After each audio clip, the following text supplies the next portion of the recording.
Boa noite. Estejamos todos em paz, confiantes na bondade divina, que nos deu vida para que nós a vivamos. E Jesus, quando veio em seu nome, fez uma proposta ainda mais ousada, que tenhamos vida, mas vida em abundância. Que sejamos tão inteligentes e tão filhos de Deus, ao ponto de saber aproveitar a vida. A matemática do perdão. Quando a primeira vez eu falei sobre este tema, e eu não comecei como eu vou começar agora, no final uma pessoa me perguntou, mas onde é que você foi buscar essa ideia de juntar matemática com perdão? Porque aparentemente são duas coisas distintas. Eu disse, provavelmente porque como ao longo da minha vida eu lidei muito com matemática, fui professor de matemática, depois me formo em engenharia, então a matemática sempre esteve na minha vida. E no meu momento em que eu era empresário, eu ainda trocava muitas ideias com o serviço de contabilidade e, portanto, eu não tinha como fugir muito dos números. E o perdão, por outro lado, sempre nós ouvimos, acredito que todos os espíritas, de que é algo difícil de ser praticado. E um dia eu pensei, então, que o perdão é algo matemático, porque ele tem uma lógica, e uma lógica muito clara, muito explícita. Mas, estranhamente, muita gente tem medo de matemática. Eu digo, será que é por isso que tem medo do perdão também? Então, nada melhor do que juntar os dois e tentar descobrir alguma coligação entre os assuntos. E eu comecei fazendo uma viagem dentro de mim mesmo. Quando pequeno, um dia eu cheguei da aula muito feliz para minha mãe e disse para ela, eu já sei quanto é 1 mais 1. E ela, como toda boa mãe, me perguntou, quanto é? E eu enchi o peito e falei, 2. Ah, ela disse, que lindo, meu filho, você já sabe quanto é 1 mais 1. E eu me senti ali a maior inteligência do planeta, porque a minha mãe reconheceu que eu tinha aprendido algo muito difícil. Convenhamos, 1 mais 1 igual a 2 é difícil. Mas ainda naquele mesmo semestre, a gente vai aprendendo mais algumas coisas, e eu havia aprendido que 2 mais 2 era igual a 4. Mas um dia a professora me intrigou quando ela disse 2 vezes 2 é igual a 4. Eu digo, então que legal, é a mesma coisa, só é dar um giro na cruz. Porque o sinal de mais é uma cruz em pé, e o de multiplicar você gira um pouquinho, mas continua tudo na mesma coisa. Ela disse, você se engana. Eu disse, como eu me engano? Quanto é 2 mais 2? E ela falou, 4. E quanto é 2 vezes 2? 4. E ela disse, quanto é 1 vezes 1? E eu parei e fiquei na dúvida. Eu digo, será que tem alguma coisa errada? 1 mais 1 é igual a 2, certo? E 1 vezes 1? Eu disse, igual a 2. Ela disse, não. 1 vezes 1 é igual a 1. E aí eu perguntei para ela, e 3 vezes 3 é 6? Ela disse, não, é 9. Eu digo, realmente eu não aprendi nada. A alegria que eu tive quando eu descobri quanto era 1 mais 1, ela foi por terra quando eu descobri que 3 vezes 3 não era igual a 6. Eu digo, mas que matemática engraçada, só porque deu uma ajustada na cruz, já mudou tudo. Como é que pode essa coisa? E nessa da cruz invertida, um dia a professora manda que nós estudemos, na época, a tabuada, e até hoje eu não sei, talvez hoje alguém aqui me ensine, por que na tabuada simples, o cálculo mais difícil que nós temos é 7 vezes 8.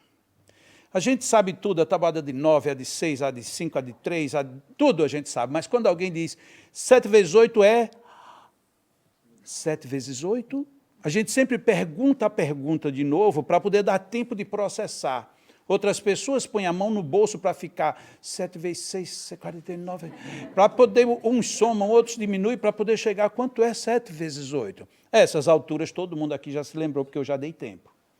Mas eu acredito que alguns aqui já devemos ter pensado, realmente 7 vezes 8 é tão difícil quanto 8 vezes 7. Engraçado. Mas um dia eu aprendi quanto era 7 vezes 8. 7 vezes 8 é Ótimo, muito obrigado. Vocês sabem, porque eu estava esquecido já. E eu, então, estou satisfeito, porque eu já tinha aprendido matemática. Já pensou chegar em casa e dizer, minha mãe, eu já sei tabuada, já sei até 7 vezes 8. E mudando de classe, vai e me apresentam algo desse tipo. Eu digo, meu Deus, um monte de letras com números em cima, embaixo de uma casinha e ainda atravessando uma ponte. E tinha alguma coisa que era um bichinho que tinha uma cabeça parecendo uma girafa e um rabinho parecendo um porquinho, levando tudo isso, porque a gente começa a idealizar que é isso não é matemática, isso é um monte de coisa, menos matemática. Até que um dia eu descubro o que é raiz quadrada, descubro o que é equação, mas que coisa fantástica é a matemática, quanto mais a gente sabe, mais a gente aprende, mais a gente descobre que não sabe. É impressionante. Mas eu já sabia equação, eu já sabia raiz quadrada, aí fui para a faculdade, aí me apresentam um bicho mais feio ainda. Digo, meu Deus do céu, cálculo derivado, cálculo integral, eu não acredito que ainda exista coisa mais complicada do que isso. Aí um dia eu dizendo, olha, a coisa mais difícil, eu acho que eu já cheguei, eu já fui longe demais com a matemática. Ele disse, imagina Deus, como foi a matemática que ele teve para bolar tudo isso. Ele disse, tudo isso que é o universo, não, a tua cabeça.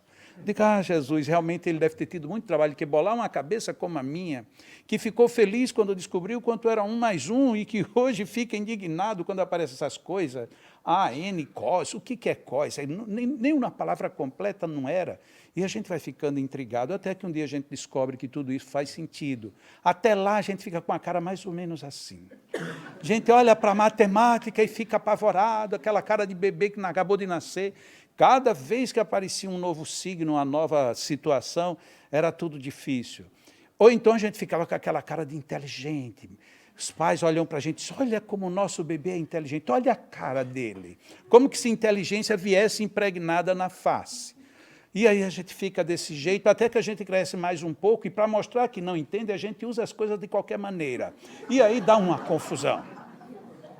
É uma confusão enorme que a gente faz com a nossa vida, porque cada coisa vem de um jeito e a gente pensa que é para uma coisa e é para outra. E ainda mais um menino entender essas coisas é muito complicado, mas não faz parte do nosso tema. Na matemática, é inevitável que a gente lide com os números. Eu escolhi alguns aqui para nós comentarmos rapidamente, afinal de contas, não vamos fazer numerologia, vamos apenas comentar alguns detalhes pequenamente interessantes. Primeiro deles, o numeral 0, praticamente em todos os povos, em todas as culturas e em qualquer angulação que se observe, sempre ele isoladamente dá o sentido do nada, do coisa nenhuma. Não existe. Quando você quer dizer que não existe, ou que inexiste, ou que está ausente, é o 0. Então, isso era consensual. Mas o que é interessante é que havia um consenso no numeral 1. O numeral 1, em todas as culturas, também sempre quis dizer o primeiro, o maior, o acima de, o superior.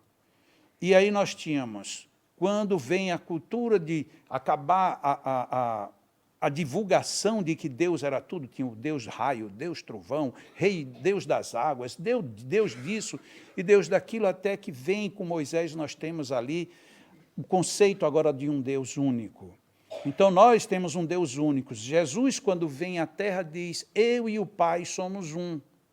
E muita gente até hoje interpreta isso de uma forma um tanto quanto equivocada.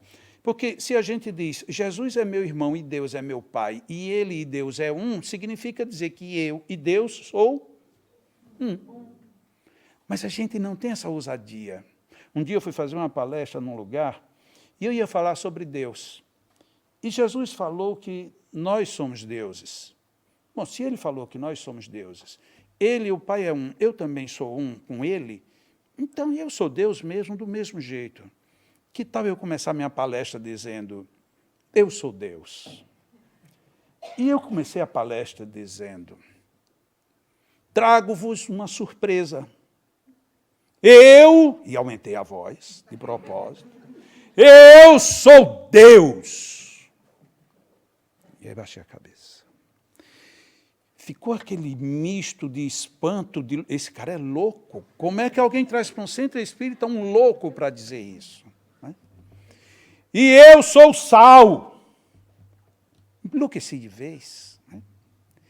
E aí a gente começa a reproduzir um pouco do que Jesus colocou que nós éramos, mas a gente diz que aceita, mas só na teoria distante. Porque na hora que alguém tem a ousadia de dizer eu sou ou eu faço, os outros já tomam medo. Não, mas como é que é?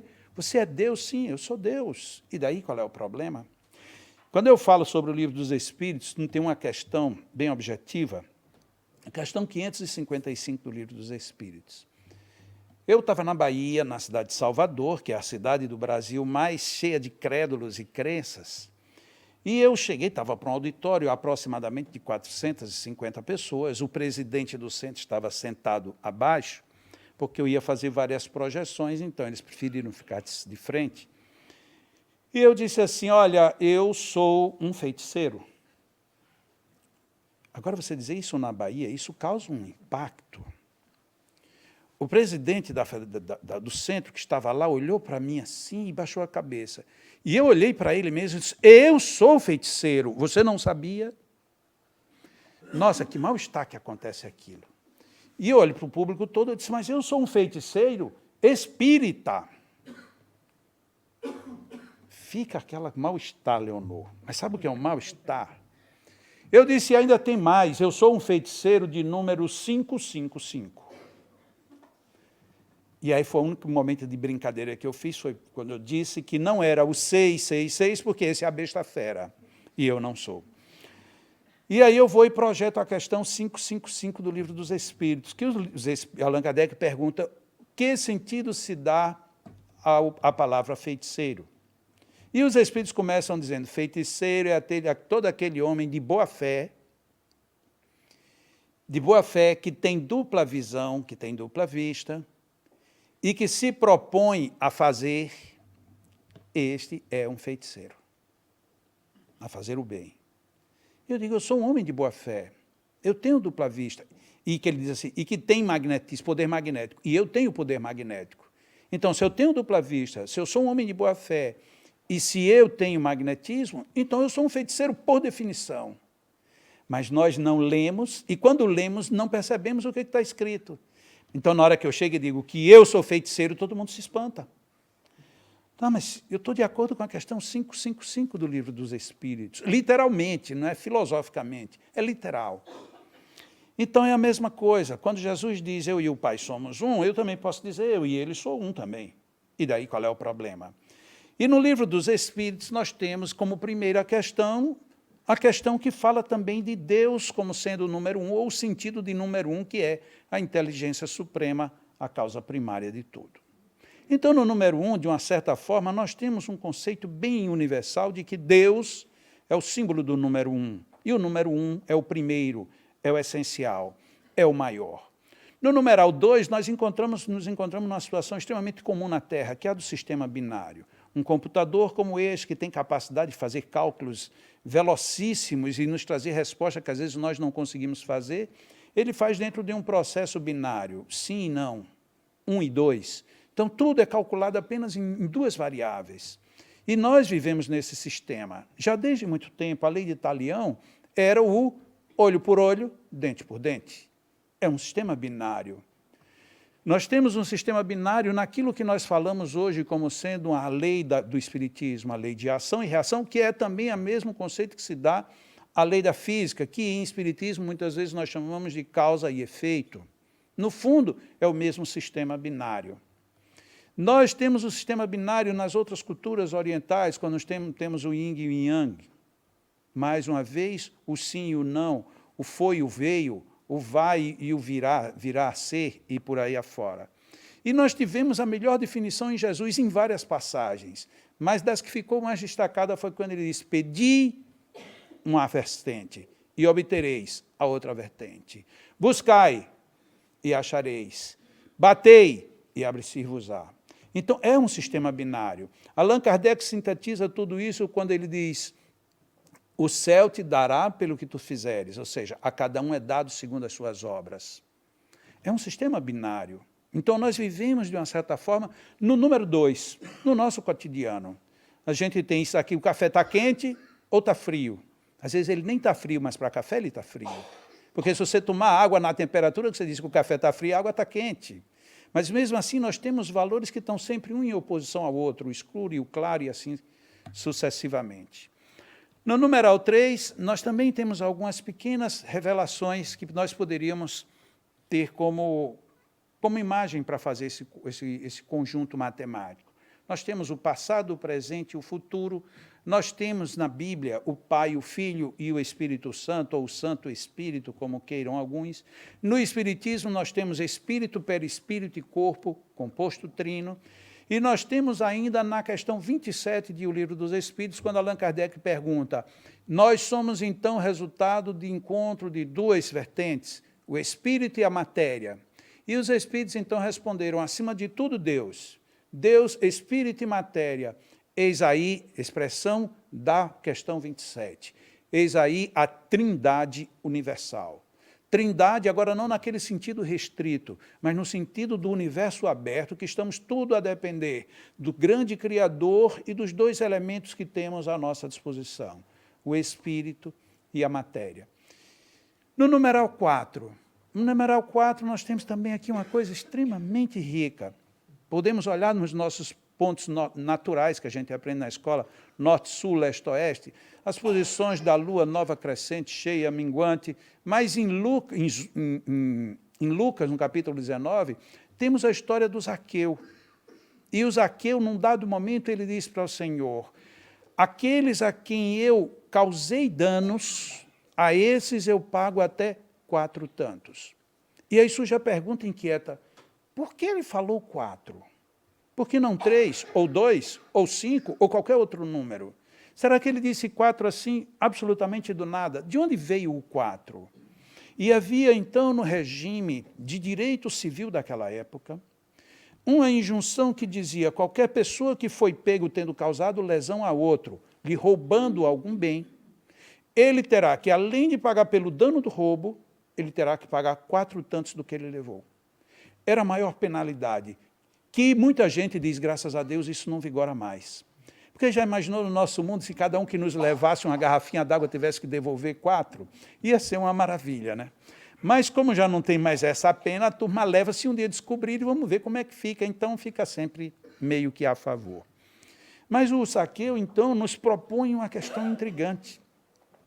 Se eu causei um dano a alguém, porque isso era uma punição que você tinha que receber em juízo, ele se autocondenou, dizendo, eu dou 4 tantos a quem eu tenha causado um prejuízo. Então, ele se autoimputou a maior penalidade que ele tinha no reconhecimento das próprias faltas. Então, não foi um numeral que surgiu do nada. Ele surgiu como uma consequência cabível e legal para, nele, estabelecer-se aí o processo de consciência tranquila que às vezes a gente tem e que deveria até pensar melhor. Do numeral 4, vamos fazer agora um salto para o numeral 7, e vamos parar no 7, porque não adianta ficar discutindo só números. No 7, nós encontramos a figura de Pedro, que, diferente de Zaqueu, ele fez uma proposta ainda mais ousada. Quando ele se dirige a Jesus e diz, Senhor, quando o meu irmão cometer uma falta contra mim mesmo, ao meu respeito, quantas vezes eu hei de lhe perdoar? Até 7 vezes. E Jesus dá a clássica resposta. Eu não te digo 7 vezes, mas até 70 vezes 7.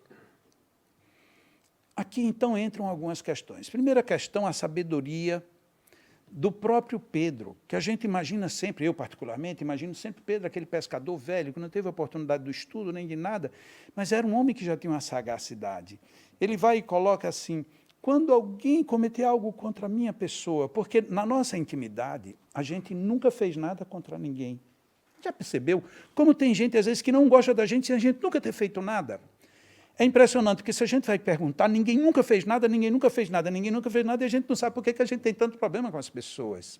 Como é que eu não faço nada e eu tenho problema com as pessoas? Na realidade, a gente tem alguns probleminhas que a gente deu espaço. De repente, era para eu olhar, disse, não, esse assunto eu não vou olhar, e a gente vira as costas, mas eu não fiz nada. Sim, você não fez nada, era para ter feito. Mas deixa para lá. E a outra situação é que Jesus, nessa resposta a Pedro, ele quebrou, entre aspas, um paradigma que ele mesmo tinha estabelecido. quando ele dizia que ele veio para cumprir os profetas e para fazer tudo o que estava predito. E que ele não iria propor nada que não fosse dentro da sua própria vida. Jesus, então, propõe para Pedro, não a regra, que era, tá bom, perdoe 7 vezes. O que era o numeral 7? O numeral 7 sempre foi o símbolo de um ciclo completo. Daí vieram os 7 dias da semana. E o 7, tudo que você fazia, eu tenho que perdoar fulano até 7 vezes, porque depois do 7º, concluiu, eu não tenho mais nada. Então, vou te perdoar 7 vezes. E vou fechar o meu ciclo. Então, Pedro não estava querendo um limite. Existia o limite legal, que é diferente do 4. Porque no 4, eu cometi a lesão. Eu vou me pagar. Nesse caso aqui, ele diz, alguém me lesou. A proposta de Pedro era juridicamente perfeita. Neste caso, eu aguento isso até quantas vezes? Até fechar o ciclo? 7 vezes? Teoricamente, era para Jesus dizer, sim, feche o ciclo. E feche quantas vezes seja necessário. Mas, ao contrário disso, Jesus exuberou, ele disse, não te digo 7, mas 70 vezes 7. E aí nós, os religiosos, começamos a complicar essa questão do 7. 70 vezes 7 vezes. O que é o 7? É esse número, como a gente colocou?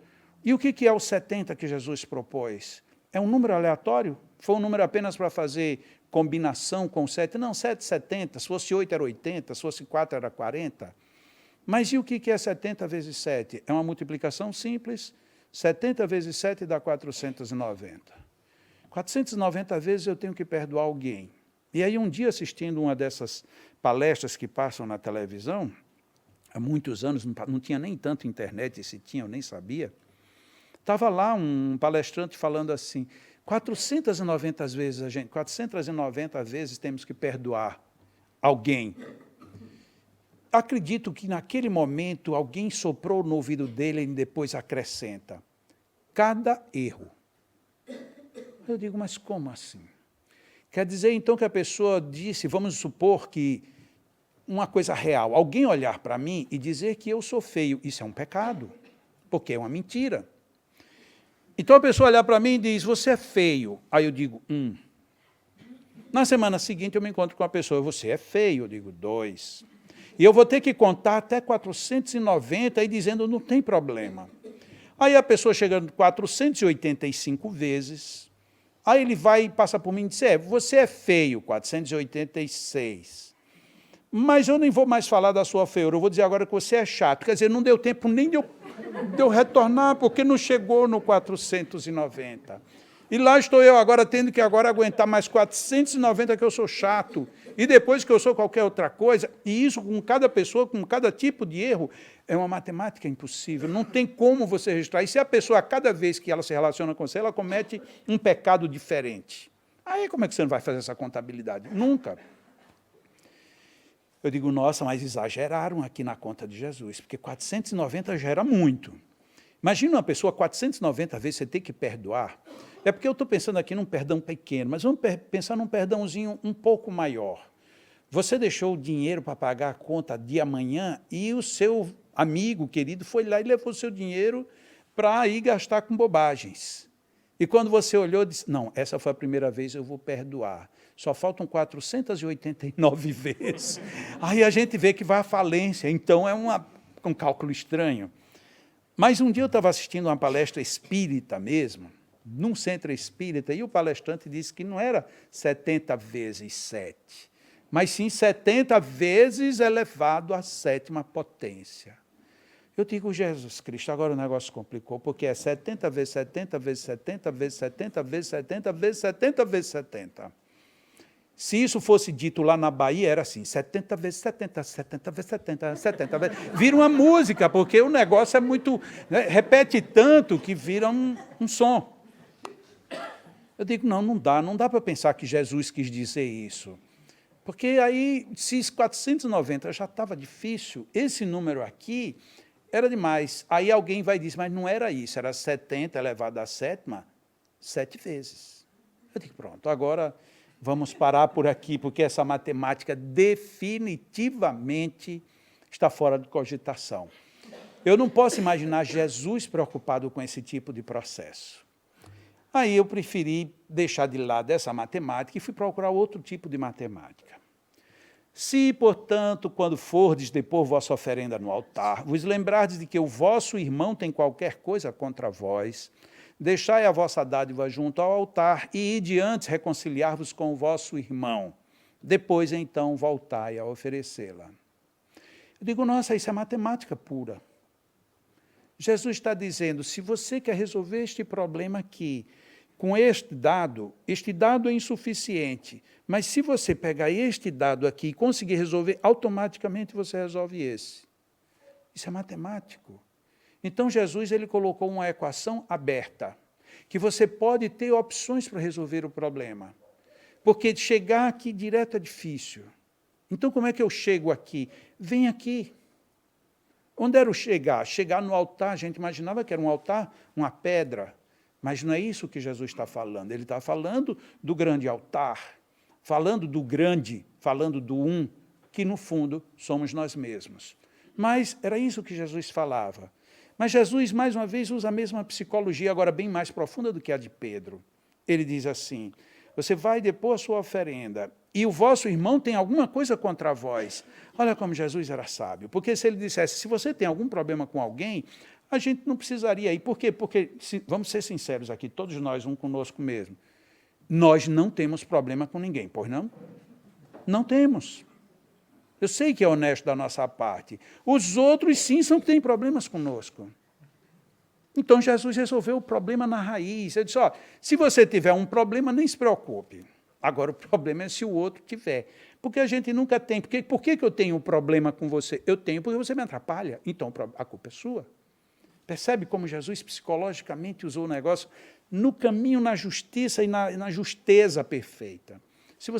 Se alguém tem algum problema com você, até nisso é mais fácil, porque como eu não tenho problema, eu posso ir até você, porque o problema é teu. Se eu for e você não quiser nada, não tem problema, porque o problema já era teu. Então eu vou. Se o problema é meu e eu vou e você não aceita, aí o meu problema fica complicado.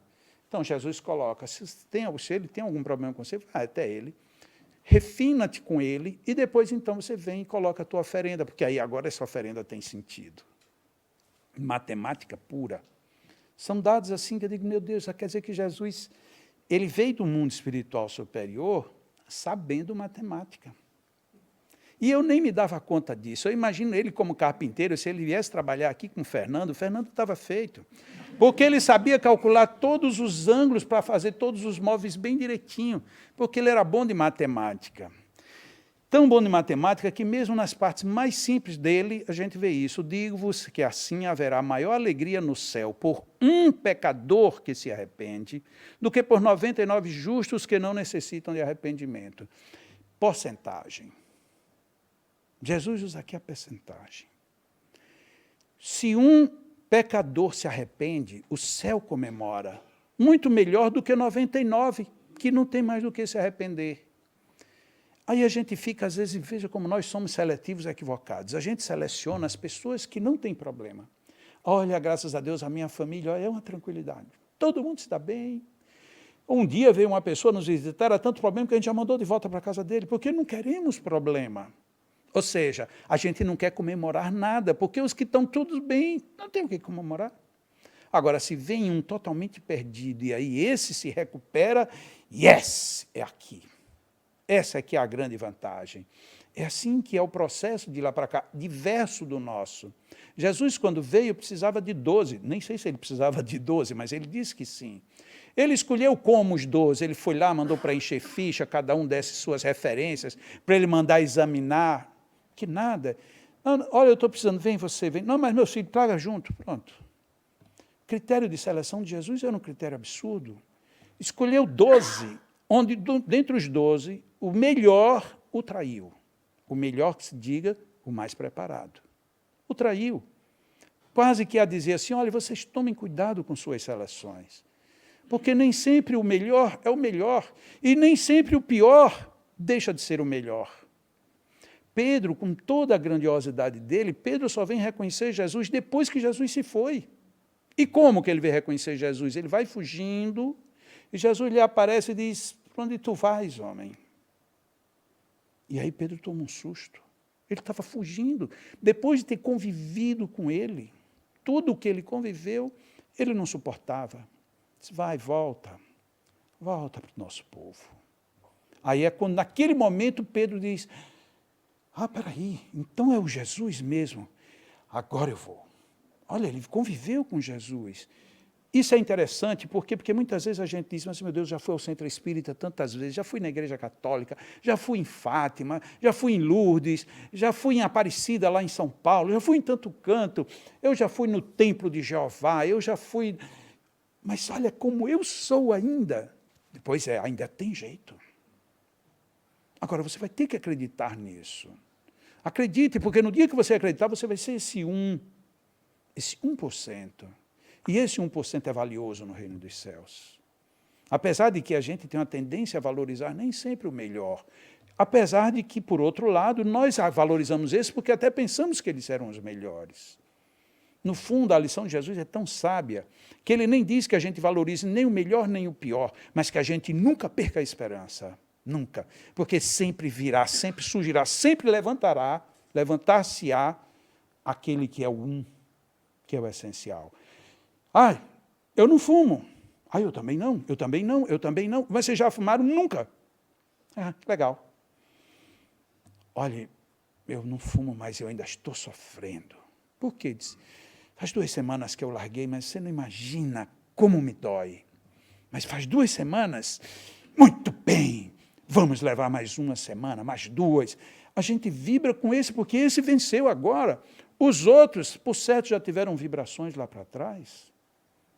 Não é porque um dia venci, eu vou ter que ser louvado a vida inteira. Mas num dado momento, eu sou o número 1. E quantos de nós aqui nesta encarnação não já tivemos momento de sermos o número 1? E o que é quando a gente escuta algum ator, algum grande esportista dizer qual é a tua grande dificuldade? É me manter no ponto mais alto. Essa é a grande dificuldade nossa. Todos nós aqui já fomos o número 1, pelo menos na seleção do espermatozoide para entrar num determinado ovário num momento. São centenas, são milhares, todos iguais. Se a gente comparar isso com Fórmula 1, são bólidos iguais.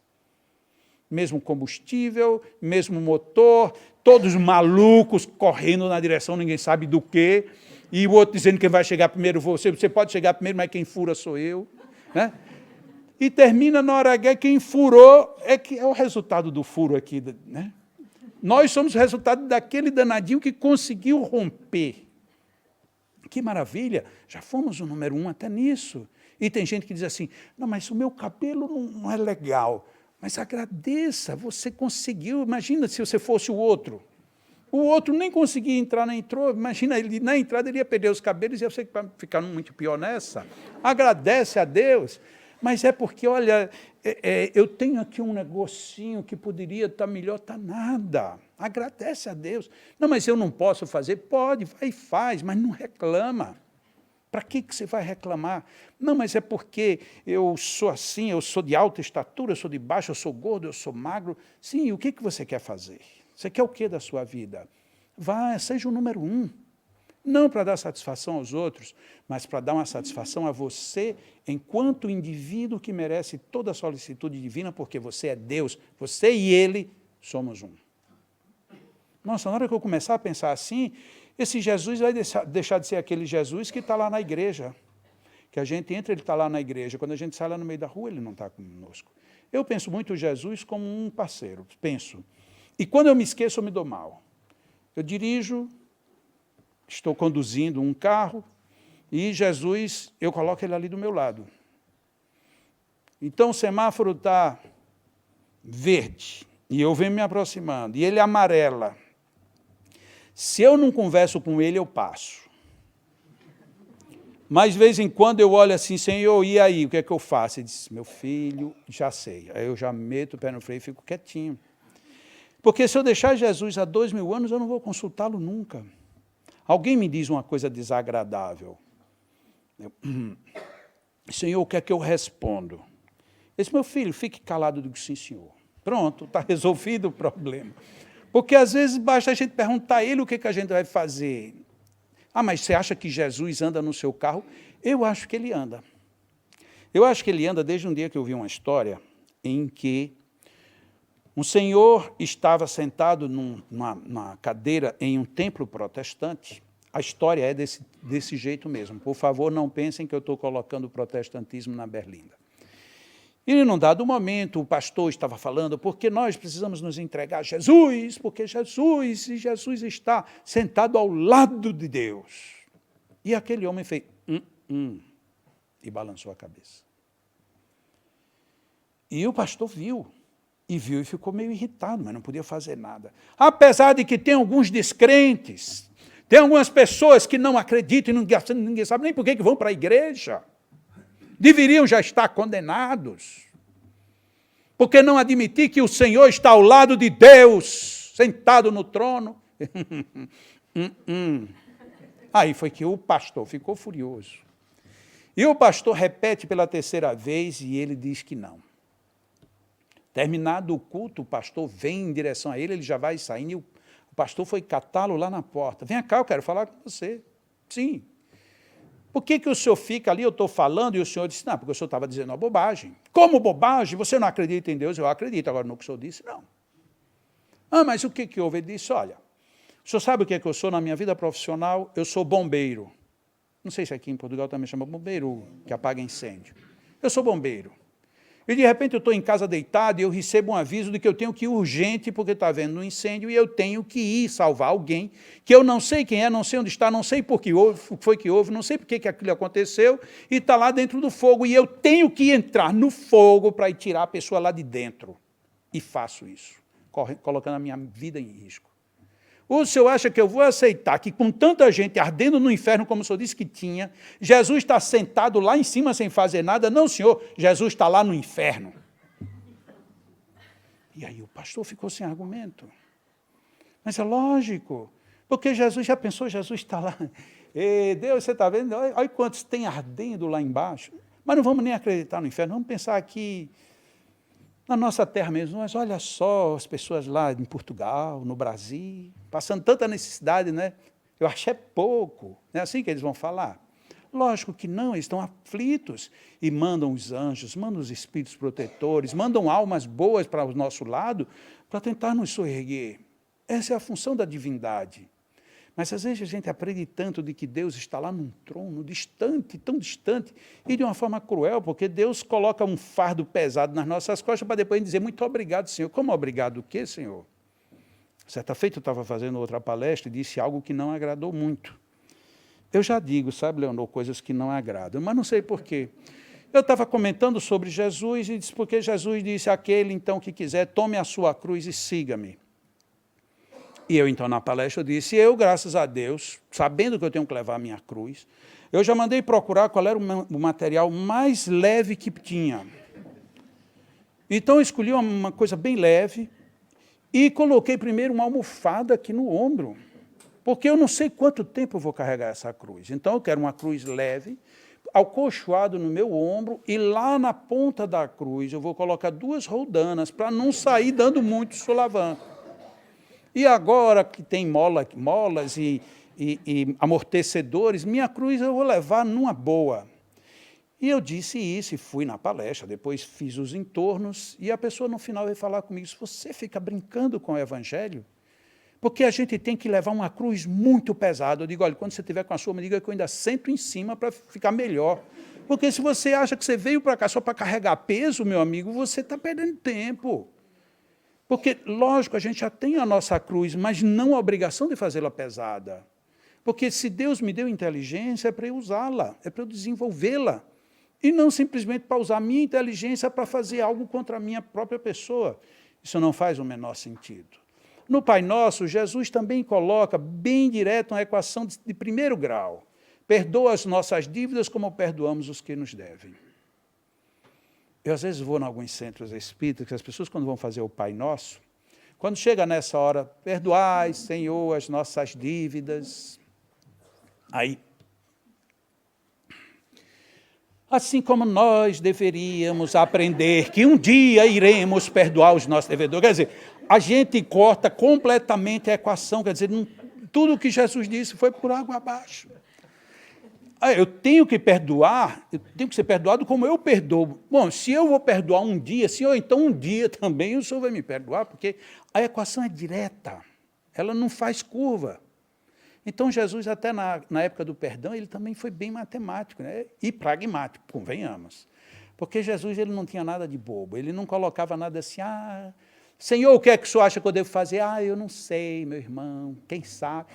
Porque no meio espírita nós temos tanta gente assim, né? Que tem no Brasil eu chamo de, dependendo da região, se eu estou no sul do país, que é onde tem a classe mais desenvolvida intelectualmente, eu digo, nós temos os lábios flácidos.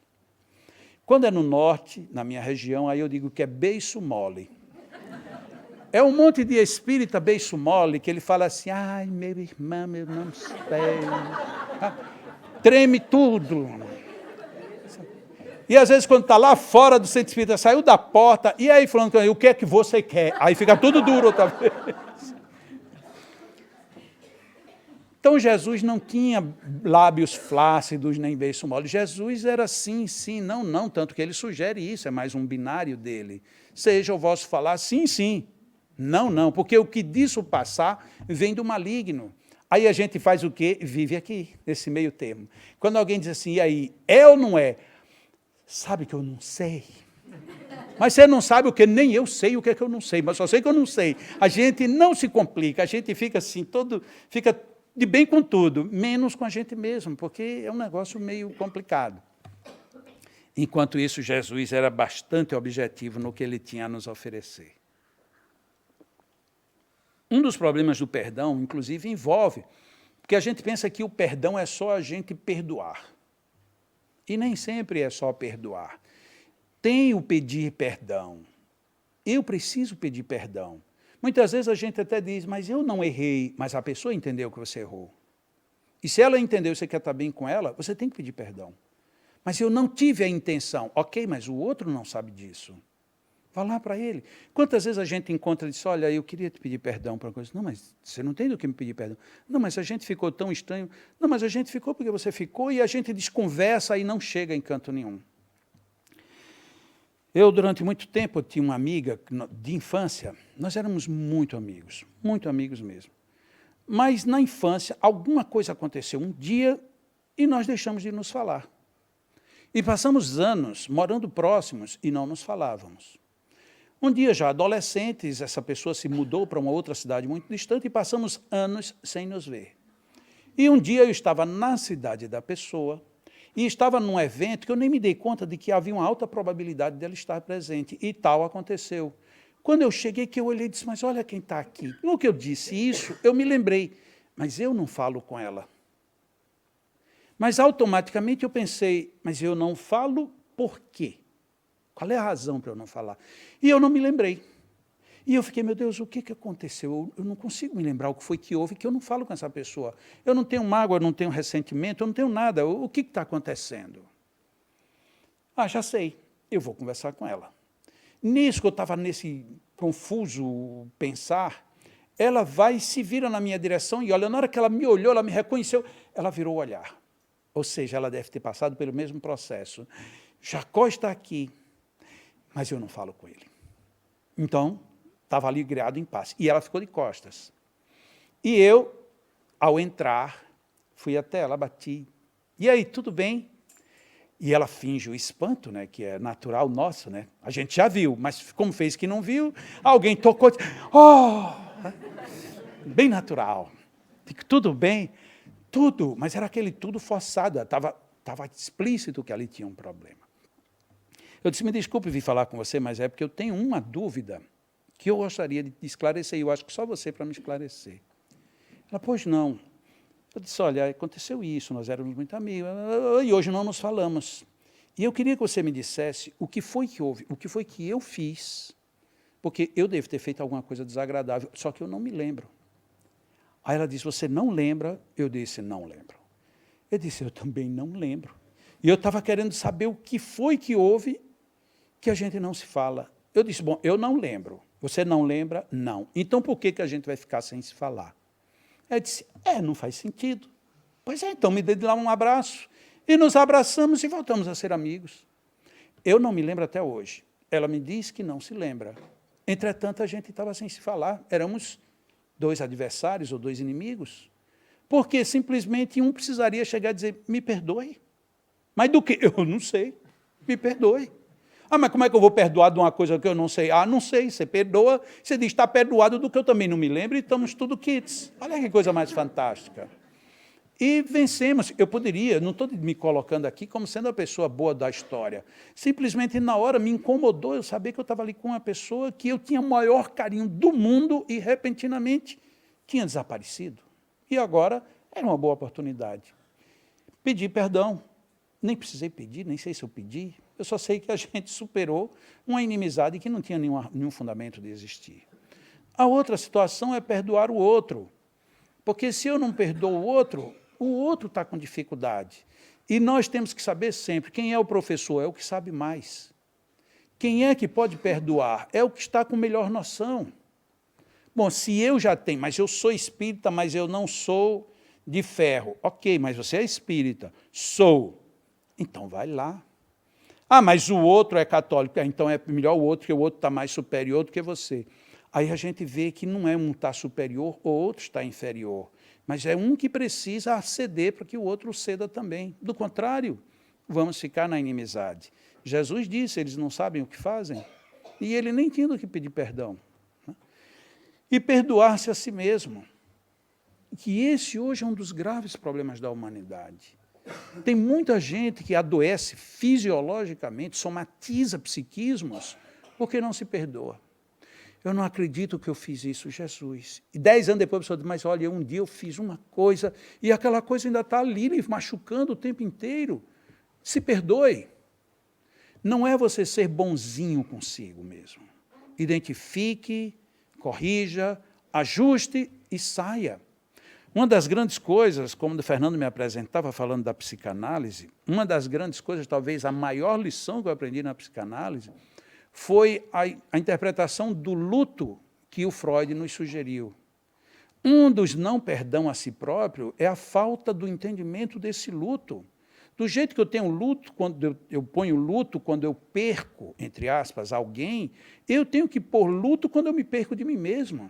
O auto não perdão, ou não auto-perdão, é exatamente você estar morto sem conferir valor a esse luto. Examine-se, apure-se, aprume-se e saia da crise. Porque se a gente não se perdoa a nós mesmos, não nos perdoamos a nós mesmos, nós vamos introjetar doenças, enfermidades, patologias severas. E não é brincadeira. O Dr. Carl Simonton, a maior autoridade, até bem pouco tempo nos Estados Unidos, na área da oncologia, que cuidava dos mais graves cancros do mundo, ele tinha dois pré-requisitos para atender seus pacientes. O primeiro pré-requisito que ele tinha era que ele tinha que fazer uma entrevista e ele perguntava de chofre aos seus pacientes, ou aos seus candidatos a pacientes. O que o senhor veio fazer aqui? Era a pergunta-chave. Não, olha, eu vim porque me indicaram. Não, eu quero saber o que o senhor veio fazer aqui no meu consultório. Não, eu vim porque eu sei que o senhor cura muita gente, eu quero que o senhor me cure. Ele disse, infelizmente, eu não vou atendê-lo. Não posso atendê-lo. Não, mas eu pago. Não, isso não é problema, a sua consulta vai ser devolvida, o senhor não vai precisar pagar, mas não temos como lhe atender. E não adiantava você ter dinheiro, você ter poder, não adiantava, ele não atendia mais. A resposta certa era você dizer, eu vim porque eu quero me curar. Porque se você quer se curar, aí eu lhe ajudo. Mas se você quer que alguém cure você, ele dizia, nesse eu não perco tempo. Enquanto você não quiser se curar, eu não ponho a mão. Olha que já é uma mudança profunda. Então você quer se curar, quer. Porque na hora que você quer se curar, você aceita determinadas coisas. Então esse era o ponto de partida do Dr. Carl Simonton. Em seguida ele fazia uma rápida anamnese, e depois ele fazia a segunda grande questão. Então você quer se curar? Quero. Então você agora pense, não agora neste momento, mas pense, a pessoa que você não perdoou na sua vida. E você perdoe. Doutor, eu não tenho ninguém. Bom, não precisa você pensar agora. Tudo bem, se você não tem ninguém, você vai continuar pensando, até que você descubra. Não, doutor, eu não tenho, não. Tem só uma única pessoa, pois é essa. Mas, doutor, mas não chega a ser uma raiva. É esta. Você vai ter que perdoá-la. Porque se você não a perdoa, esse seu câncer, esse seu cancro, jamais será vencido. Não tem medicina no mundo que acabe com ele. Porque ele surgiu pelo não perdão. Todo não perdão, ele gera uma doença no ser humano. Então, você volte aqui no dia que você tiver descoberto e tiver dito para você com sã consciência, perdoei a pessoa. A partir daí, aí a gente começa a terapia. E Dr. Carl Simonton tinha o maior índice de remissão de cancros do mundo em cima dessas duas premissas. Você tem que querer se curar. E segundo, perdoe. Ah, mas eu nunca me magoei com ninguém, mas procure. E ele dizia, não é que 100% dos cancros são oriundos daí, mas a grande maioria deles, e ele estimava acima de 80%, vinha originalmente do não perdão. Então, não tenho nenhuma vantagem não perdoar. Que vantagem eu levo? Isso é uma vantagem, mais uma vez, matemática. Tem uma fórmula muito antiga que diz, você quer ser feliz por um instante? Vingue-se. Porque realmente diz que vingança é um negócio agradável. Você, quando se vinga, alguém vem passando e essa pessoa já lhe derrubou um dia, e ela vem passando e você adianta o pé um pouquinho para ela tropeçar e ir ao chão. Aí você... oh, deixa eu lhe ajudar. E a gente até ajuda. Mas depois que tiver derrubado, ou seja, dá uma alegria momentânea. Porque aí depois a pessoa caiu e se feriu e se machucou mais do que a gente queria. Disse, meu Deus, onde era que eu estava com a minha cabeça quando fiz isso? E a mesma fórmula diz, você quer ser feliz para sempre? Perdoe. Não tem outro meio. Perdoe. Desvincule-se. Quebre o elo, porque o elo do não perdão é algo muito triste. Tem um católico muito conhecido do Brasil, era um advogado, um cronista gaúcho, que ele dizia isso, Deus te castiga, e isto é uma ameaça que a gente escuta desde pequeno, e é mentira. A verdade é que Deus perdoa, porque se Deus não perdoasse, meu Deus. Lógico que aqui ele está fazendo uma interpretação do perdão assim muito pragmático demais. Deus não ia se preocupar desse jeito. Ah, você não perdoa? Então me aguarde. Não é Deus figura, mas é Deus mecanismo da própria lei. Se eu não perdoo, eu me complico. E eu me complico não porque alguém necessariamente ficou me complicando a vida, sou eu que estou complicando a minha vida. Eu costumo fazer uma brincadeirinha, que eu vou fazer daqui a pouco. Deixa eu colocar aqui só um detalhe aqui, que a gente já faz. Essa frase daqui eu aprendi quando era moleque, menino, na época que hoje em dia já não existe mais isso. Né? Hoje em dia, a juventude de hoje já não sabe o que era ser jovem na minha época, ou então mais antigo ainda, na época do Fernando, por exemplo. Que a gente se apaixonava por uma pessoa sem nunca ter nem ao menos falado. A gente olhava assim, olhou para o meu lado. Nossa, naquele dia a gente já não dormia. Só porque a pessoa olhou. Imagina, tocar na mão era um negócio do outro mundo. Hoje em dia, infelizmente, as pessoas não sabem bem o que é isso. Mas, como aqui tem pouca gente da minha época, então pouca gente vai saber, a maioria aqui é muito jovem, fazendo um cálculo da estimativa média, que se disseram que eu sou bem bom de matemática, né? Uma média aqui da idade do público, que deve estar aí girando em torno de 27, 28 anos. Então, vocês não sabem bem do que eu estou falando. Mas naquela época a gente sempre tinha uma frase de efeito, o perdão é como o perfume de uma flor depois que ela foi pisada. Olha que coisa linda, né? A gente lia uma frase dessa, ou mandava isso, uma frase para alguém que a gente tinha interesse. Nossa, era um negócio do outro mundo. Ou então você dizia, você já olhou lá fora hoje? O que? Você olhou a lua? Ai, que coisa, você se lembrou de me mostrar a lua. Depois que casa, disse, olha ali. O que? A lua? Quer dizer, é a mesma lua, a mesma coisa, mas muda, tem um novo clima, mas pelo menos tem. Então o perdão, ele tem essa função. Quando a gente perdoa, a gente se perfuma. Agora não é o perfume mais do corpo, é o perfume da alma. E isso é muito grande. É aqui que eu quero comentar um pouquinho. Há uma organização nos Estados Unidos que eles anualmente lançam um projeto e o governo normalmente financia. E é uma organização não governamental, não religiosa. E eles têm um campo de pesquisa muito vasto. E houve um ano, aí há mais ou menos uns 10 anos, que eles fizeram uma pesquisa sobre felicidade e perdão. E no final, a CCA Organization, eles chegaram a essa conclusão. Esse é o final do relatório deles sobre o perdão. Costumamos dizer que o perdão é um caso de saúde pública. Sim, porque se a maioria praticasse o perdão, os hospitais estariam com certeza mais vazios, as pessoas seriam mais felizes vivendo em mais harmonia. E conclui o relatório deles. O perdão é um processo, não é um fim em si mesmo. Estamos sempre precisando perdoar algo, seja em nós mesmos, nos outros, nos eventos ou nas instituições. Portanto, tenha em mente que hoje é um bom dia para perdoar. Essa era a conclusão do relatório. Eu acredito que, mesmo não sendo um relatório religioso, eu acredito que todos nós aqui concordamos, pelo menos com essa parte final. Concordam comigo? Hoje é um bom dia para perdoar. Alguém não concorda? Eu vou tomar o silêncio como que está todo mundo concordando. Então, tá bom. Então, é aqui onde a gente vai fazer uma rápida brincadeirinha. Apesar de que eu estou em Portugal, eu não posso ser desonesto. No Brasil, quando eu faço essa brincadeira, eu costumo dizer logo de saída, tem um fruto do mar que eu não como de jeito nenhum, que se chama bacalhau. Para desespero de Leonor, porque ela já disse que sábado o almoço vai ser Deus me livre. Né? Mas, a despeito disso, eu adoro camarão. E a minha terra natal é a terra que tem uma boa produção de camarão. E eu, às vezes, eu digo assim, se alguém me fizer uma proposta de comida e disser, você pode escolher, já sabe mais ou menos para onde eu vou.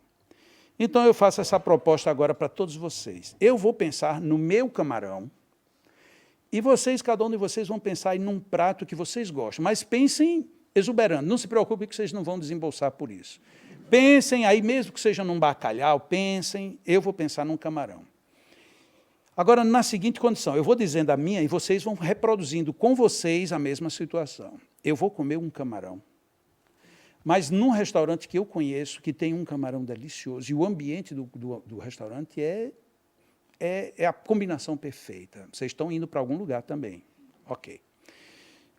Mas você ir comer um camarão daquele sozinho, não se justifica. Você tem que escolher uma pessoa maravilhosa para ir com você.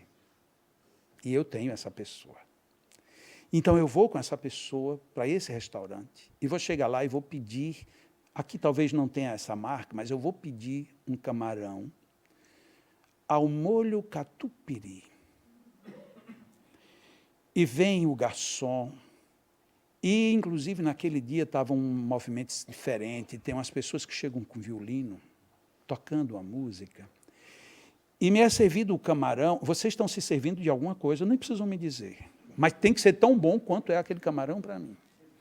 Quando ele pôs o camarão aqui na minha frente, subiu aquele, assim, sabe? Vocês estão quase sentindo, né? Nossa, que coisa! E a pessoa que está comigo está de frente para mim. E eu fico até na dúvida, nossa, esse camarão está tão bom que, sabe, eu fico até na dúvida do que é melhor na minha vida, se é o camarão porque está bom, o negócio está tudo perfeito. E o garçom vai, sai, eu pego o meu garfo aqui, eu vou espetar o camarão, mas o camarão no tamanho certo, na medida certa, com o catupiry perfeito, tudo perfeito. E eu espeto o meu camarão, e vocês estão espetando o de vocês aí. E eu vou trazendo a boca, e na hora que eu faço isso, estão vendo aqui? Meu olho precisou levantar, e eu olho, e entrou neste exato momento, naquele ambiente, uma pessoa, que era a última pessoa que eu gostaria de ver ali. Olha a minha cara como já ficou. Imagina, eu vou colocar o meu camarão naquele ambiente maravilhoso, com aquela pessoa maravilhosa.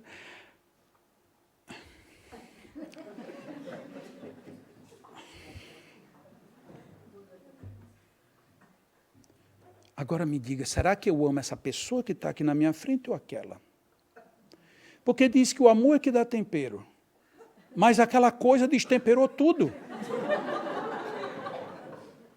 Porque é impressionante como essas pessoas, elas são muito mais fortes na nossa vida do que aquelas que a gente ama. Porque, olha, eu abri mão de tudo por conta daquela pessoa. A minha proposta é, hoje é um bom dia para perdoar. Se alguém, por algum acaso aqui, pensou quem foi a pessoa que entrou, é essa daí que vocês vão ter que exercitar isso. Não adianta trocar, tem que ser essa. Não vale troca. É aí onde a gente vê como a coisa é fácil e é difícil. É fácil na hora que a gente está lendo aqui. Olha, realmente, hoje é um bom dia para perdoar. Só faltou ali. Quem? Essa pessoa que estragou meu camarão. Essa é a pessoa que eu tenho que perdoar. Porque ela é quem está contaminando minha vida. Tanto está que naquele momento ela destruiu um momento ímpar. E destruiu o meu e destrói de qualquer um. Porque é aquela pessoa que quebra a nossa sintonia. Então o exercício aí. Só que Jesus foi fantástico. Jesus, quando ele propõe o amai os vossos inimigos, eu tenho certeza absoluta que ele disse assim, essa eles não vão entender. Porque amar o inimigo é algo difícil demais. Aí Jesus diz, como eu sei que eles não vão entender, eu vou colocar tudo bem direitinho. Ame os inimigos, perdoe os que vos odeiam, e ore pelos que vos perseguem e caluniam. Essa pessoa que entra e que eu tenho vínculo de não perdão, pode ter certeza, ou ela me persegue ou ela me calunia. Aí Jesus disse que eu fizesse o que por elas?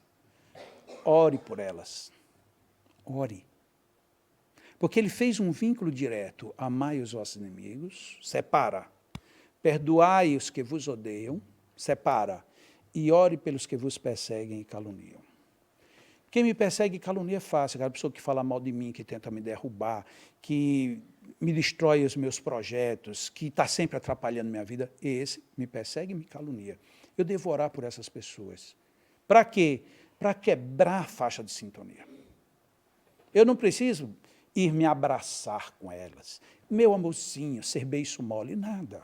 Reze, mas agora reze de verdade.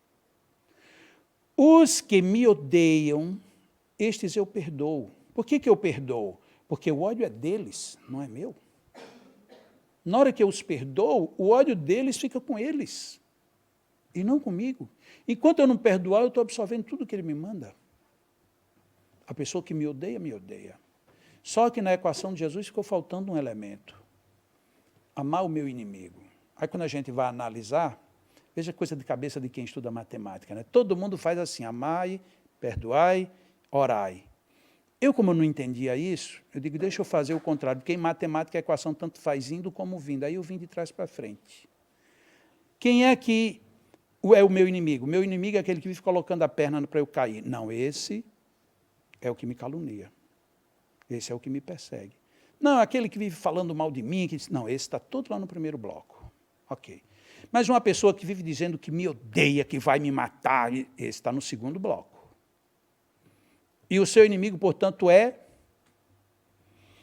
Aí a gente começa a pensar e a gente vai ter uma decepção terrível, ou um susto. Tudo o que eu encontro como meu inimigo está qualificado nos dois outros grupos.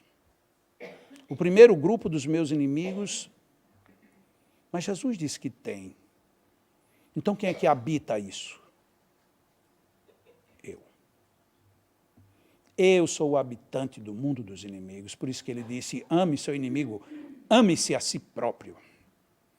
Como é que eu me amo a mim próprio? Quebrando os vínculos com aqueles que me perseguem e caluniam ou me odeiam. Nossa, mas estudar o evangelho assim, a gente fica em estado de graça. Então agora eu entendo como é que eu posso odiar o meu inimigo. Eu tenho que me amar. Como é que eu posso amar o meu inimigo? Eu tenho que me amar, a mim mesmo. E me amo à medida que eu me preservo. É desse jeito. Um dos segredos da felicidade, segundo a jornalista francesa, não faça de um aborrecimento uma desgraça. Uma regrinha dessa, que não tem nada de religião. Se a gente observa só isso no nosso dia a dia, no cotidiano, a gente passa a viver tão bem que a gente até duvida. Bom, está vindo ali um aborrecimento. Bom, isso é só um aborrecimento. Não, mas isso aqui... Isso é um aborrecimento. Tá bom, não transforme numa desgraça. Não faça disso uma desgraça, porque senão a gente vai e faz uma desgraça. Tem gente que olha para a gente e diz assim, nossa, seu cabelo, diz, o que é que tem o meu cabelo? Pronto. Já virou uma desgraça, já não basta o seu cabelo, você agora já está com outro. Então, a gente não precisa fazer muito esforço. Tem uma história muito antiga do rei Arthur. Ele estava conversando lá com o seu grande orientador, que era o Merlin, o sábio Merlin, e Merlin, então, lhe propôs o seguinte caso. Merlin disse, procure trabalhar bem o seu reino e haja com consciência. E quando Merlin um dia volta ao reino, pergunta a ele, e aí, como é que você está, Arthur? Ele diz, eu procurei tudo, seguir com a minha consciência em todos os meus atos. E eu espero que esteja satisfeito, disse para Merlin. Merlin, então, lhe fez a primeira pergunta. Como é que você tratou as pessoas que não acreditavam em Deus? E o rei Arthur simplesmente respondeu, com severidade. Merlin lhe fez a segunda pergunta. E os que não honravam com os seus compromissos? Com a prisão. Uma terceira pergunta para você, Arthur. Como é que você tratou as prostitutas? E ele respondeu, com repressão. Merlin deve ter balançado a cabeça e chegou à seguinte conclusão. Você não entendeu nada do que eu lhe ensinei. Mais uma vez, se a gente lê aqui, a gente diz, mas que bobo que foi esse rei. Pois é, vamos ser o rei da história. E aí a gente está aqui, somos espíritas, e uma pessoa, quando a gente sai daqui, diz assim, onde era que você estava? Eu estava lá num centro espírita. O quê? Na casa de Satanás? Aí a gente vai, sim, meu irmão, nós estávamos na casa de Satanás. Você é um demônio, não fale nunca mais comigo. Oh, meu irmão, um dia você ainda... Será que a gente tem tanta paciência? Você está lá recebendo os endemoniados, ou então não é nem um outro de outra religião, a gente encontra um espírito de uma outra casa, e ele diz, você estava onde? Eu estava no centro A. Ah, mas naquele centro A você não sabe, você vai se perder. Mas por quê? Porque não é assim. Daqui a pouco a gente está se engalfinhando no meio da rua. A gente faz igualzinho fez o rei Arthur. A gente trata com muita severidade quem não pensa igual a gente, religiosamente. E as pessoas que não honraram um compromisso, nessa crise toda, quantas pessoas já não nos procuraram para pedir 100 euros emprestados? Mas só 100 euros? O que são 100 eurositos? A gente põe até no diminutivo. E aí a gente vai e empresta. Olha, daqui um final do mês eu venho. E no final do mês a pessoa não vem, 2 meses depois a gente se encontra, e onde é que está o meu dinheiro? Eu não estou podendo, inclusive estou querendo que você me dê mais 100. Já viu que a gente vai ficar muito cheio da vida com aquela pessoa, e se pudesse, o que era que a gente faria com ela? Mandava para a prisão. Ou tomava ali os bens para pagar o que deve. Veja que a gente age exatamente igual ao rei. E umas pessoas que são prostitutas, não prostitutas de vender o corpo na rua, mas os prostitutos que são prostitutos porque vendem a própria alma, fazem qualquer negócio para lhe enganar ou para o que quer, ou para tirar vantagem. A gente faz exatamente a mesma coisa, a gente reprime, a gente não suporta. Tudo isso por quê? Porque não tem a figura do perdão. Ou, como disse em 2 pontos aqui que nós temos, um do Evangelho e um do Livro dos Espíritos, o orgulho, eis a fonte de todos os vossos males, no Evangelho segundo o Espiritismo. E na introdução do Livro dos Espíritos, o orgulho e a ambição serão sempre uma barreira erguida entre o homem e Deus. Uma barreira erguida entre os dois. O orgulho é o não perdão, ou o não perdão é o mais forte retrato do orgulho. Não se deprima, não se abata, não se entregue, perdoe. Não importa o que tiraram de você, o que importa é o que você vai fazer com o que sobrou. Ou então, não importa quantos passos você deu para trás, o importante é quantos passos a partir de agora você vai dar para frente. Isso é da vida. Agora, dar essa revirada é a essência do perdão. Se você está triste, é porque sua alma continua viva. Sendo assim, você está pronto para sorrir de novo. Aí a gente diz, mas isso é filosofia barata. Barata que enche a vida de riquezas. Mas a gente quer ser rico de coisa nenhuma. Tem uma frase no Brasil que diz assim, incomodou, doeu, leva para casa que é teu. O que é isso? São os milindres. Quando alguém nos milindra, na realidade, a culpa não é de quem me milindrou. É minha de que me melindrei. Eu me melindro porque eu não estou à altura do que estão me incomodando. Se alguém diz alguma coisa que eu não tenho como rebater, eu fico melindrado, porque a falha é minha. Se alguém é mais qualquer coisa do que eu, qualquer coisa que vem dali me incomoda, porque sou eu que não chego lá. Por isso é que diz, você está incomodado? Então leve para casa, porque isso é seu. O problema está em você. Mas a gente demora muito a perceber isso. Tem uma psicóloga, uma pessoa que trabalha com terapias alternativas no Brasil, que ela usa a seguinte expressão. Ela pergunta nos seus auditórios, quando ela vai fazer palestra, vocês vão a um cinema.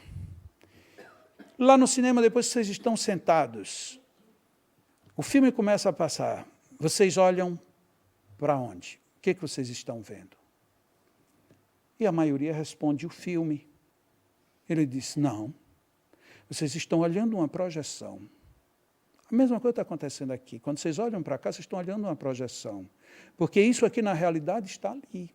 Que, por sua realidade, nem ali está num aparelho que está projetando, que está jogando o sinal para chegar aqui. O que é que ela leva a gente a pensar? Que, no fundo, nós nunca estamos olhando para dentro. A gente está sempre olhando para fora, para a aparência. Raramente você entra num cinema e olha para trás para ver onde é que está o projetor. A gente nem sabe de onde vem a projeção. A gente olha só para o que está projetado. No mundo psicológico, nós temos vivido com essa dificuldade. A gente não olha para o que está dentro, de onde é que está saindo a essência da vida.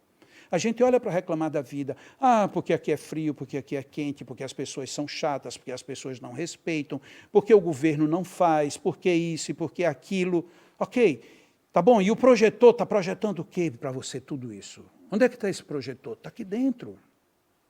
Eu não perdoo, porque o medo que eu tenho de não perdoar não é o de lá de fora, é o aqui dentro. Tanto que a gente diz, como que eu vou perdoar? Eu vou ter que mudar-me a mim mesmo para perdoar? Ou seja, você não quer mexer no projetor. Por isso que é difícil. Porque na hora que a gente começa a fazer essa inversão, a gente começa a descobrir outras coisas. Para perdoar, é primeiro preciso que a gente saia do papel de vítima. Eu não perdoo porque quero ser vítima. Olha o que me fizeram. Eu não merecia. Oh, meu Deus. Eu não sei para que Deus me colocou aqui. Olha o que fazem comigo. Sim, e daí? Saia desse papel. Vá para a vida. Mas a gente fica com pena da gente. Ah, mas como é que eu vou abrir mão disso? A pessoa disse todos esses desaforos comigo. Ok, e aí estava com razão? Não, não estava. Então por que você está sofrendo? Estava com razão? Estava. Então agradeça, porque ela está fazendo você ver o que você não queria ver. Ah, mas isso é muito simples de dizer, Jacó, mas fazer, sim, mas pense que você é quem está levando o prejuízo. Enquanto nós não pensarmos em vencer esse prejuízo, nós entenderemos as coisas erradas. Se fala muito em religião, na humildade. Não no sentido de humilde, mas no sentido de capacho. A gente tem que ser capacho. Não. Em nenhum momento Jesus foi capacho de ninguém. Nenhum único momento. Todos os momentos, se a gente for olhar por esse ângulo, Jesus foi superior a tudo e a todos. Todavia, foi o maior exemplo de humildade que a gente teve. Então, humildade não é você assim, é sim, está certo. Tá. Não. Humildade é você, olha, está certo, vamos fazer. Não está certo. Não, mas está. Então, me prove. Se você me provar, a gente vai. Se você não me prova, eu vou para onde é que está certo. É simples. Esse foi o exemplo de Jesus o tempo todo, porque se Jesus viesse para convir com o governo da época, Jesus teria sido absolutamente coisa nenhuma. Jesus veio contra o maior poder que tinha estabelecido a ocasião. E ele não brigou com nenhum, absolutamente com nenhum. Ele se impôs, porque ele simplesmente sabia a grandiosidade do amor. E quando você é grande em amor, você é humilde. E enquanto você não vive isso com grandiosidade, a humildade com grandiosidade, você não vai muito longe. Não perdoar é cadeia. Perdoar é libertação. No dia que a gente entende isso, no fundo da alma, a vida muda. E muda para melhor, profundamente melhor. Ganhe um mundo de paz, de harmonia, de saúde e felicidade. Simplesmente. Perdão, peça. Perdão, dê. Perdão, mereça-se. Peça perdão, perdoe-se e perdoe. Não, mas isso é somente palavras? Não, é a pura verdade. Porque o perdão, conforme a gente pode apreender e aprender no Evangelho, é o melhor investimento de nossas vidas. Porque ele nos deixa totalmente com asas. A propaganda diz que quem dá asas é Red Bull. Não, é mentira. Quem dá asas é o perdoar, é o perdão. Na hora que a gente perdoa, tudo passa. Tudo simplesmente se perde na esteira do tempo. Não tem mais nada que signifique. Tudo que vai significar a partir daí é muito bom. Opa! Mas eu tinha deixado de lado a minha matemática. O tal do 70 vezes 7 vezes. O que será que isso quis dizer? O que terá Jesus querido dizer com 70 vezes 7? Seria 490? Seria elevado à sétima? Seria elevado à sétima vezes 7, ou vezes 10? Ou vezes mais 70 vezes? O que seria tudo isso? Muitas vezes a gente diz, para quem estuda matemática, que seria o infinito. Era o conjunto dos números naturais, como resposta. Mas na minha época de juventude, essa que vocês não conheceram, salvo eu, Fernando, talvez Julieta, até Julieta eu tenho dúvida de que ela tenha sabido desse filme, o Love Story foi um filme que foi o maior sucesso que poderia acontecer no mundo inteiro. Que era uma história super envolvente, todo mundo entrava sorrindo e saía sorrindo, enxugando as lágrimas, mas era uma beleza, era uma coisa maravilhosa. E essa história que foi produzida, no caso, pelo Eric Segal, que foi quem escreveu no romance, que depois foi transformado em filme, a frase primordial do filme era uma frase de Shakespeare. Amar é jamais ter que pedir perdão. Então, todo mundo saiu. Naquela época, nossa, você chegar, estava namorando, aí um chegava, batia no outro. Desculpa, disse, amar é jamais ter que pedir perdão. Mas isso era uma declaração de amor tão fácil, tão... Mas aqui era uma história. Jesus foi um personagem dos mais singulares, se não o mais singular do mundo, de todas as nossas vidas. E dentro da sua singularidade, ele teve uma peculiaridade impressionante. Em nada, em absolutamente nada e em nenhum momento, ele ensinou qualquer coisa que ele não tenha tido a capacidade de resolvê-la. Lembram na época, quando estava aquela multidão, 4.000 pessoas, para comer pão e peixe, que não tinha. Ele manda recolher, tem 5 pães e 5 peixes. E ele diz assim, começa a distribuir, mas Senhor, vai dar só para 5? Começa a distribuir. Senhor, distribua. Eu imagino o tom magnético daquele homem dizendo, faça.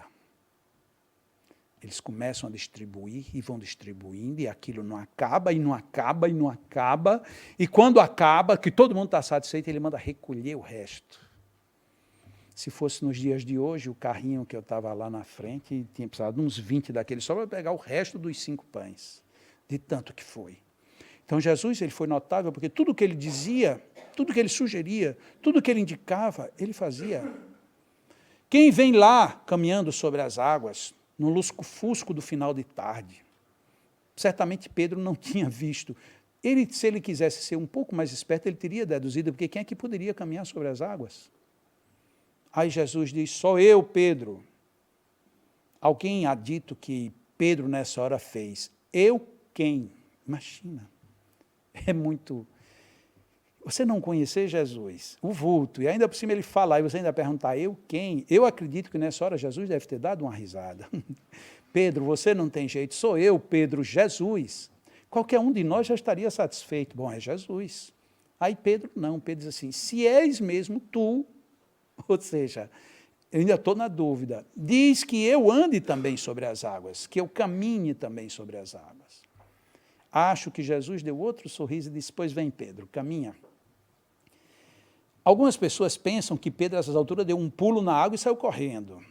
Eu não, eu acredito que Pedro colocou uma perna para fora e fez assim na água, para ver se afundava, porque ele não estava nem acreditando que Jesus era Jesus, muito mais que ele ia andar na água.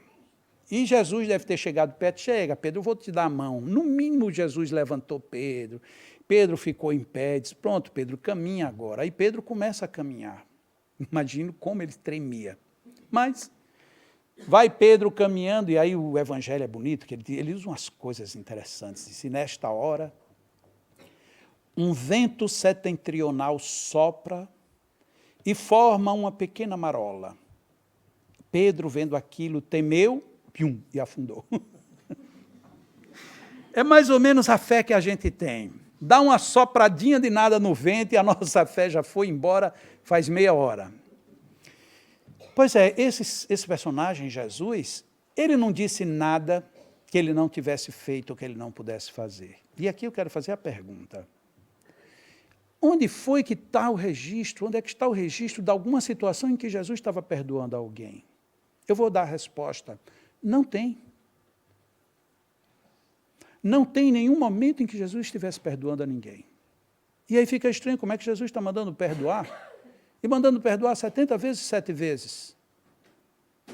Então, que número é esse, 70 vezes 7? É o infinito? É o número, o conjunto dos números naturais? Ou seria bem diferente?